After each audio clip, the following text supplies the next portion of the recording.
After my visit to the Bean Museum, I was recommended to go to the Lodge Cast Iron Museum. So here we are on our way, looking at the billboards. Let's see how the marketing on this place matches the actual experience you get. Here we are. They already get bonus points for making the building yellow. Look at this couple with their dog made entirely out of cast iron. This dude's name is Ferris Bueller. This is Penelope, who completely burnt this bacon to a dark black color. And their dog's name is Lucky. When you enter, you first start out on the store floor, but we're going to check out the museum first and then do the store in a later video. Unlike the Bean Museum, this one is $10 to get in. Here's what they promise you can do when you get in there. I can't wait to see the world's largest skillet because that's what's on the billboards. Every cast iron piece they've ever done on this wall. That's pretty cool. Tennessee Cheesehead. Raise your hand if you've been to the National Cornbread Festival. So the first part of the museum is walking you through the process of how they make cast iron. Looks like this is where they keep their firebenders. And this dongle must control them.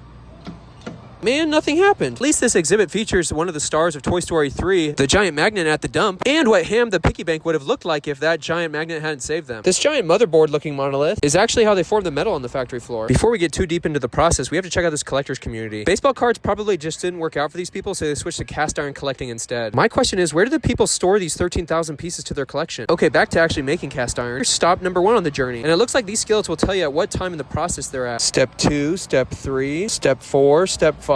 This pan conveyor system kind of looks like the door system in Monsters Inc. Step 6, Step 7, Step 8, and final step. That was pretty cool. Now let's check out the rest of the museum. Has this guy been watching me the entire time? Okay, who wears the bow tie better, yours truly or Mr. Lodge? In order to stay in business during the Great Depression, they actually started making these door stoppers and toys. This is the area where you can make your own smiley face mold. The bucket Padme was caught in on Geonosis. This part of the museum has some old relics and other history of the company. Another guy who knows bow ties are cool. Here's the showcase of their Dolly Parton collab. Let's check these coals. Ooh, they're still sizzling. Here's how you can carry your dogs in cast iron at the same time. Sir, I think it's time to get these plates renewed. Oh boy, look what's next. World's largest skillet. And next to that, I can create my own cookbook. How do y'all think it looks? Touch. Oh, I think I just turned on the Internal Food Network. Scary Cast Iron Santa. There's also this video board where you can share your cast iron story. Like Matthew, who eated lizards. Or Holly, who set their cabin on fire. This screen shows all the cameo appearances of cast iron. You have Back to the Future, the Llama Emperor getting clanked, OG Smash Bros, The Simpsons skating, a very aggressive Koopa Troopa, and ugly animated Scooby-Doo, to name a few. They worked with Supreme. Is Supreme even relevant anymore? This section should be good. True or false? False. True or false? True. True or false? False. And now for the most controversial cast iron question. What say ye, soap or no soap to clean? I vote no soap. So I have to say the museum was really, really cool. It had everything in it that was advertised except for the crane didn't work. Maybe there was a second crane. I didn't see it. So I'm going to dock it down a little bit for that. But other than that, it was a really cool experience. So I'm going to give this a product proximity score of an A-.